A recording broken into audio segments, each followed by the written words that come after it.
party begin. Let it begin. You're healthy. Radio. It better be. Addiction starts now. You guys ready to party? You gotta get this party going, man. Get some news into you. Oh yeah, Hollywood is in the house. Spotify and iTunes Radio. I've got some good news for you and some potentially upsetting news. First, we do. the good news. Well, you know, there's not much good news into this opening of the show. We're going to be talking about Officer Miller, Mr. Barney Fife, who has more than one incident on his record. Yes, if you don't know who Officer Barney Fife Miller is, he is the one who was caught on a hot mic threatening to shoot and tase Hells Angels just because they were speeding. Yes, we put out the actual video, and there has been a suit filed in court over this. Yes, Officer Barney Fife Miller. Yes, what a jackass, man. I'm telling you, what a jackass. And we got some news on him, and it happens to be this ain't his first dance. Yes, in 2013, he was involved in another suit, and it had to do with a love triangle, I'm guessing, man. You know what? He was fabricating evidence. It's all in there. We're going to be covering it. I cannot believe the police department has this freak as an officer. I really don't. Well, I love when you talk dirty. Get your mad ass in this pool with me. Yeah, that's about him, man. I'm telling you. Also in the news broadcast today, we're going to have, hey, guess what? The loser truck driver and his attorneys want a redo on the motion to get him released. Yes, they do. And then Mr. Wizard's Apprentice crew is back in the news with his 15 most. Now, people are asking me, why do I cover that kind of stuff? It's because we got a bunch of idiots out in the biker scene. Bunch of idiots. They believe anything they read or hear. You know, many times I'm always saying, hey, you know what I say isn't gospel. At least I freaking admit it. Most of the time I'm an a-hole about it, but I admit it again. But, you know, I do have to cover this stuff to make sure these morons out there understand that Mr. Wizard and his apprentice crew are dead wrong. I'm going to actually put the email address of the ones writing these stupid articles in the description box and the show notes. What Hollywood wants you to do is make sure you click on it and send Mr. Wizard and his crew a nice email detailing that he is dead wrong. And I'm also going to redo for Officer Barney Fife Miller his email as well as the Facebook page, and I want you to write a review on the Facebook page. I want you to tell them how much of an ass they are, and I also want you to tell them about this 2013 case, and you would like comments. I would like the link posted all over the place and shared so Officer Barney Fife Miller gets the point. You cannot go out there and threaten bikers or motorcycle club members because you have a badge and gun. Now, it is not bikers' fault that you couldn't get late in school, or you got stuffed in a locker, or your head with a swirly down the toilet bowl. That is not their fault. Come on, time to be fair. What is it with you? Did some freaking club member go and boink your old lady? Is that why you have such a hard time with bikers? Is that why you're so upset with them? Come on, man. Be truthful, Mr. Officer Barney Fife Miller. You gotta be honest with yourself, man. You know what? I get it. You're a freak. You're involved in helping a fellow cop cover up evidence. You know, time stamping it earlier than it's supposed to have been. Naughty, naughty, naughty, Officer Barney Fife Miller. You know what I'm going to try to do, guys? I'm going to try to give the police department a call, see if they'll give me an interview. If not, I'll give them hell. You know how Hollywood is with the Leo. You know what? We just cannot let this kind of stuff go.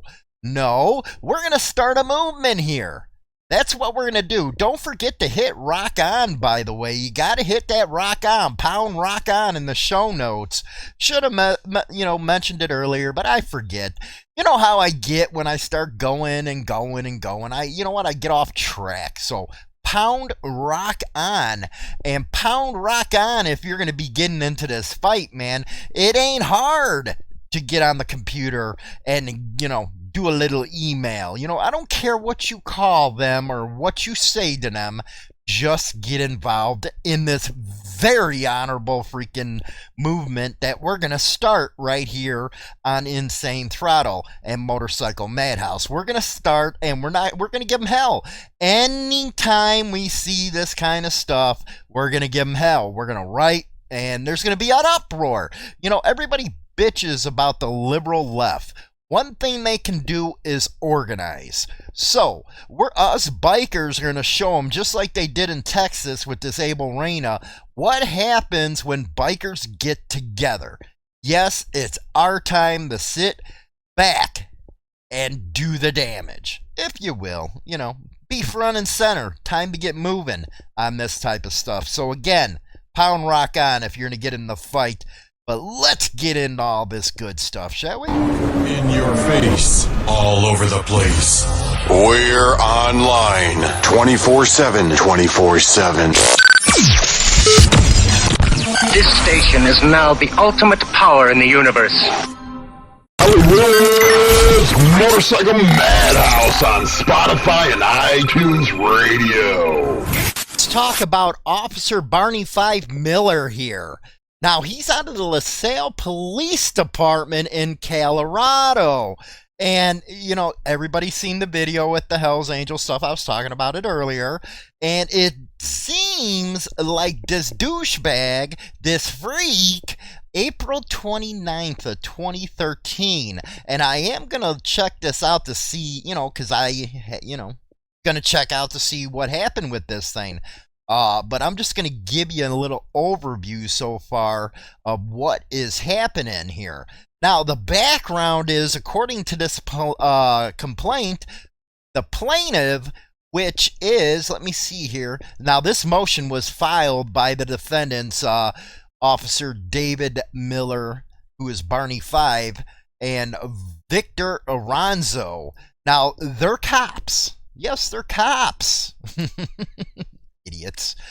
Anyway, Chantel Sherman gave birth to a son, Noah SCHUDEL, on February 27th of 2009. Now, Sherman moved out of the plaintiff's home and moved into her mother's home in LaSalle, Colorado. Now, let's see here. The plaintiff is Jeffrey SCHUDEL. It seems like he, his wife and this cop, it sounds like, lifestyle and choices. I told you, they're freaks, which led to the plaintiff asking Miss Sherman to leave the family home. Miss Sherman moved out of the plaintiff's home and moved into her mother's home. Okay. The day after Miss Sherman moved out, she received a call from the plaintiff's lawyer informing her that the plaintiff intended to exercise his parenting rights with Noah. Rock on, guy wants to get involved with this kid.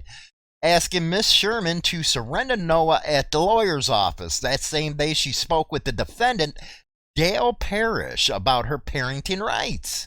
Defendant Parrish told her to seek a temporary restraining order against the plaintiff, which would provide defendant Parrish with time to familiarize herself or himself with Sherman's situation in order to prevent SCHUDEL from exercising his custodial rights. Gotta hate them people. Anyway, the plaintiff was involved with a major accident and, blah, blah, blah. He spent a week in jail. because he went to visit her to see if she's all right. Oh, go figure a law like that. Anyway, they filed for the divorce, leading to a bitter custody battle, blah, blah, blah. On May 20th, Mr. Sherman and defendant LaSalle police officer Victor Aranzo engaged in a sexual relationship.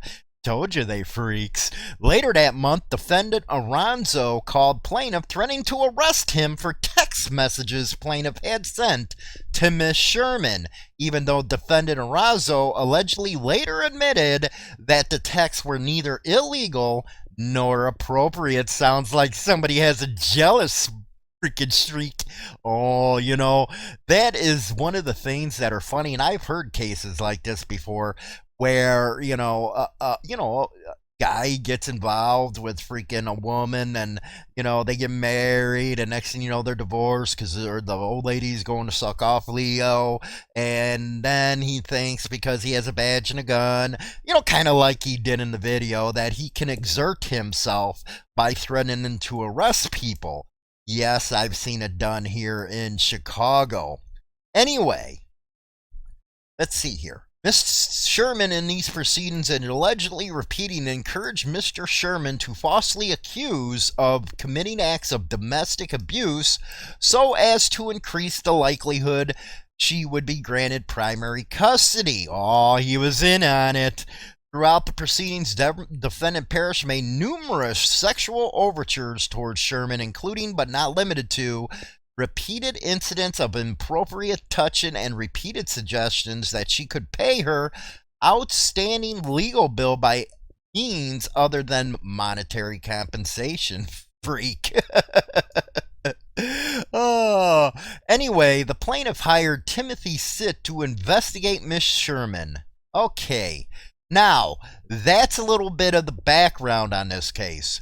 Again, I'm going to put the link in the description section. Defendant LaSalle police officer Barney Fife Miller met with Miss Sherman at her residence where she gave him a GPS device.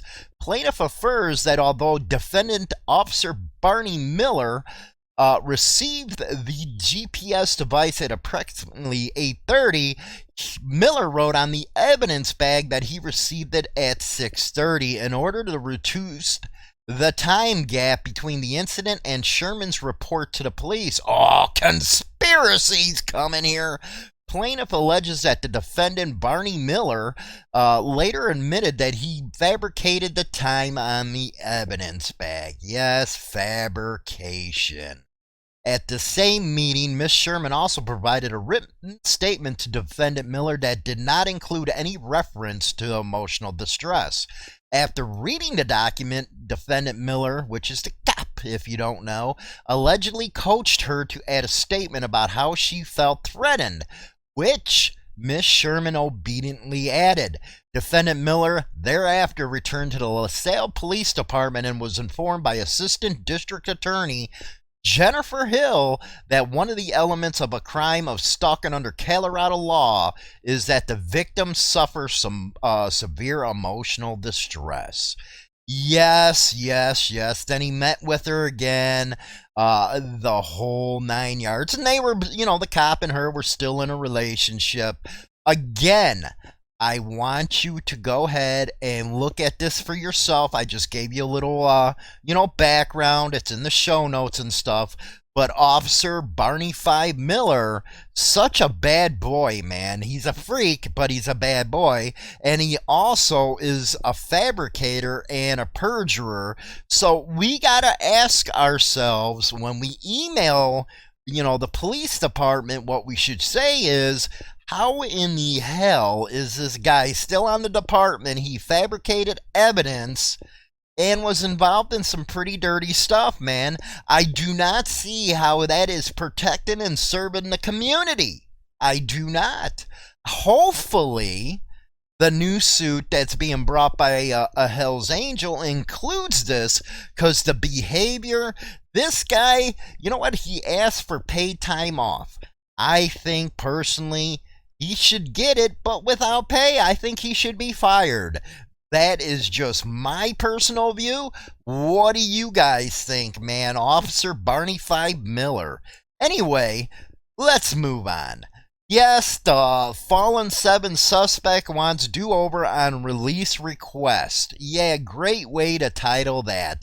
How about the guy who was high on everything imaginable, who swerved into a bunch of bikers and committed this atrocious act, wants do-over? I think that would have been a better title. Don't you guys? I really do.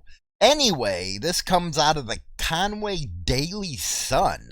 Lancaster defense attorneys for the truck driver charged in the Randolph accident, which is the New Hampshire 7, that killed 7 motorcyclists, are asking Coos Superior Court Justice Peter Bornstein, my God, is that a mouthful, to reconsider his denial of a bail hearing.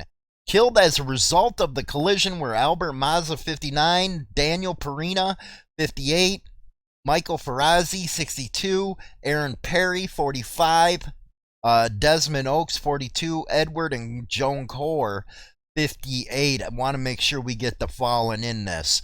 Arguing that the court, quote, overlooked or misapprehended points of law, public defenders Steve Merkin and Jay Duguay said an evidentiary hearing would show that the state's argument that blank was driving impaired at the time of the accident is far from an established fact. I don't know, man. The guy got blood and all that stuff, pulled.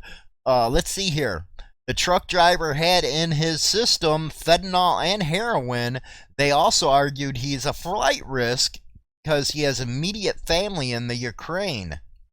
The defense said 9 law enforcement officers had contact with him after the accident, including 2 state police officers who interviewed him for an hour, and none noted any impairment. Oh, you're such a liar. You're a liar. Liar, liar, pants on fire. They had their own investigative unit out there. The motion for reconsideration said blank statements on whether he was impaired were inconsistent, at times contradicted his test reports. Yeah, you wish. Keep grasping for them straws, man. Public defenders, I call them public pretenders, but anyway, they're trying to do their best to blame it on the New Hampshire 7. Anyway, Alphonse Katie. Now, we're going to have to email him or her. I don't know what it is. These days, you cannot tell. Okay? There's more than 2 genders. That's all I can say. Anyway, 15 things you didn't know about the Cossacks Motorcycle Club. Oh, hey, Mac, you're going to love this one. I'm not going to go all the way through it because, quite frankly, these things are getting really freaking ridiculous. They really are. So, inspired by the fearsome Cossack horsemen of the Soviet Russia, the Cossacks are an outlaw motorcycle club bound by brotherhood and the love for bikes. Oh, yeah, you can also check them out on Twitter, Facebook. Make sure you get them messages out. Now, according to them, they've been around 5 decades, being formed in '69, and the Cossacks have been especially controversial ever since their involvement in the 2015 Waco shootout. What would you know, you dummy, about the Waco shootout? Just what you see in the newspapers, I'm besting. Let's just go. I'll give you 15 things here. Understanding the origin, and then they talk about that. Their core principles. They ride only Harley Davidsons. Well, most clubs only ride Harley Davidsons. But damn, a hot chick. I didn't know, the Cossacks, invited women in, so I don't know why you have a picture over here of a chick. They try to half-ass go through the Waco incident. And then the regalia, they got pictures of freaking the Los Marauders, a Bandito support club. My God. The role of club officials, community perception, their brotherhood. They got a picture of the Waco thing going on, regional conventions. So, you guys can check this out on your own, but do me a favor, hit the link, email this doofus, and let him know that, what, this ain't cool, what Hot Cars is doing.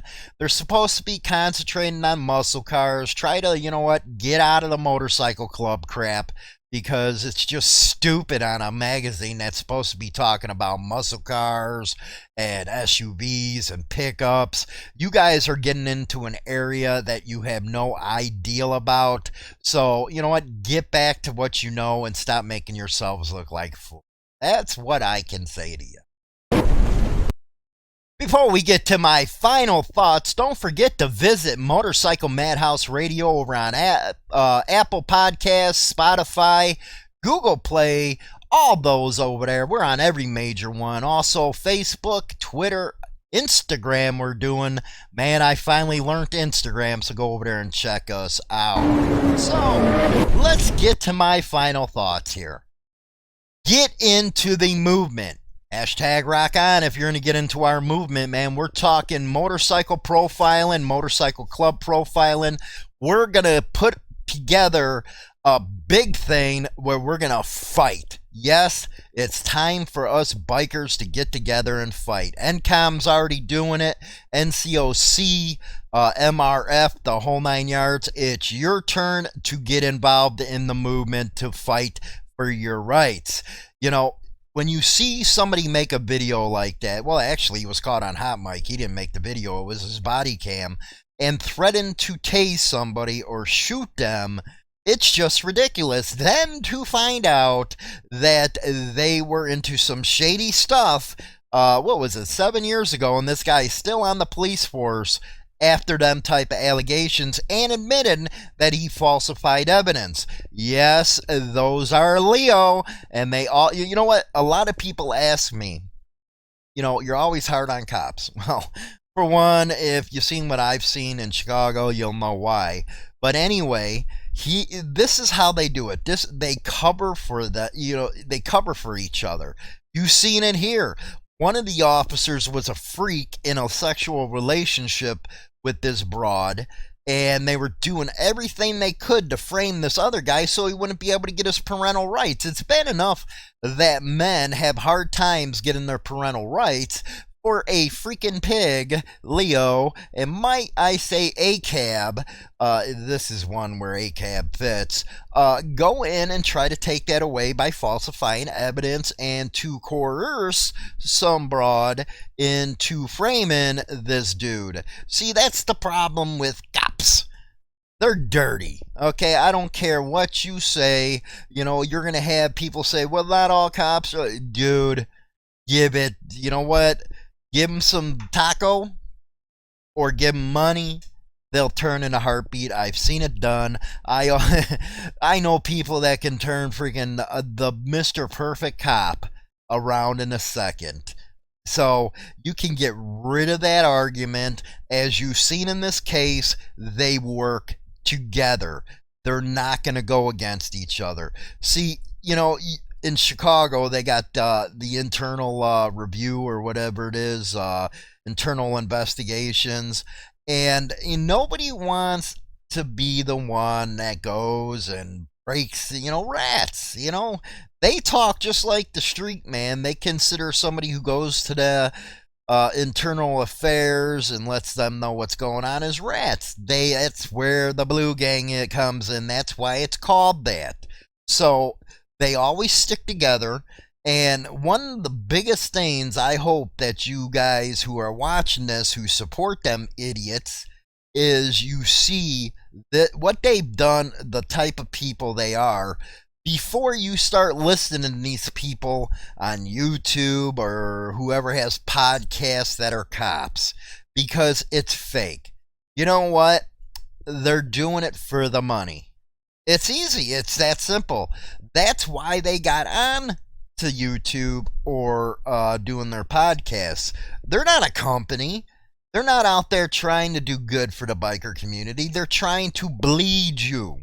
They're trying to drain every cent they can out of you because they learned something. They learned that bikers equal money. So why not get into a niche? Hey, I got a motorcycle. You know, I got my little, you know, what is it? Sworn Few Motorcycle Club. They're a bunch of freaking cops. But you know, one of the podcasters are affiliated with them. It does this nice little pretty shows and all that type of stuff. And what's funny is you'll read some of his comments and it's like, are you kidding me? You're calling yourselves bikers. You're a bunch of putzes, okay? Bunch of putzes. I'd rather lose subscribers and followers telling it like it is than to be fake. You know, it's a lot different for me because I was brought in a different way than you modern bikers were. And one thing we didn't do was cross that damn line. And for all yous that do, you're nothing but putzes. I'm going to tell you straight out, you're putzes. There's no other way of saying it if you're on a Leo's cock, man. Because if you can trust somebody who looks at themselves in the mirror and goes and beats a cop and tries to bust bikers, and then all of a sudden they want to claim to be one, you're just fake, man. That's what I have to say on that. Also, I'll keep you updated on all this nonsense going on with this dude with the New Hampshire 7. It sounds like they're just grasping at straws right now. Hopefully, you know, they get a good jury on there to find him what he did and give him the book, if you ask me. So, also, don't forget to mail these people. You know, I'm going to leave the links in the show notes like I always do. Use them. It only takes 5 minutes to get involved, so use them. Especially when you got stories from hot cars. You know, it used to be where they were hardcore freaking muscle car reviews and all that. But when they're venturing into motorcycle stuff and club stuff, you're out of your freaking element and you're making yourselves look freaking ridiculous, for Christ's sakes. But anyway, man, I'll talk to you guys later. Hopefully you guys had a good Easter weekend. Stay good during this lockdown, man. We're gonna be doing a video later on about our rights being taken away during this lockdown. You know, they were ticking in people that were at church services, everything today. So we'll be getting into that. Don't forget Instagram, man. I got material over there that I don't put anywhere else. I'll talk to you later. The Internet Biker Radio Show is now available on Spotify and all major platforms, including iHeartRadio, iTunes, Stitcher, and more. Don't forget to become a subscriber on any one of these platforms so you can be notified right away when our weekly episode is uploaded so you never miss an episode. Hi, this is James Hollywood Machikari. Join our YouTube channel and get Motorcycle Madhouse and tons of videos related to the bikers. Join now by subscribing for free and become part of the Throttle today. Always free and always